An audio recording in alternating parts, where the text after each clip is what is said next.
ওয়ালাইকুম hello everyone, আপনাদের মাঝে নতুন একটা মুরগির মাংস রেসিপি নিয়ে হাজির হয়ে গেলাম। তো আজকের রান্নাটা আমার রান্না থেকে অনেকটাই ভিন্ন।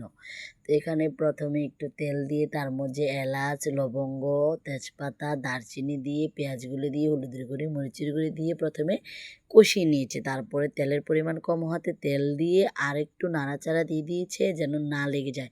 তারপরে আদা, পরিমাণ মতো রসুন দিয়ে একটু পানি ঢেলে কষিয়ে নিয়েছে। তো অনেকক্ষণ ধরে কষানো হয়েছে যতক্ষণ পর্যন্ত পেঁয়াজগুলো না গলে গিয়েছে। তো গলে যাওয়ার পরে এখানে পরিমাণ মতো পানি দিয়ে ঢাকনা দিয়ে ঢেকে দিয়েছে।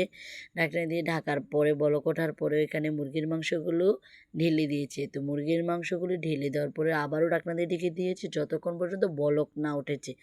তো অনেকক্ষণ ধরে বলক ওঠার পরে মুরগির মাংসগুলির উপরে গরম মশলা ছিটিয়ে দিয়েছে। তো গরম মশলা ছিটিয়ে দেওয়ার পরে ঢাকনা দিয়ে আবারও ঢেকে দিয়েছে যতক্ষণ পর্যন্ত ভালোভাবে গরম মশলাগুলো না গলে যায়।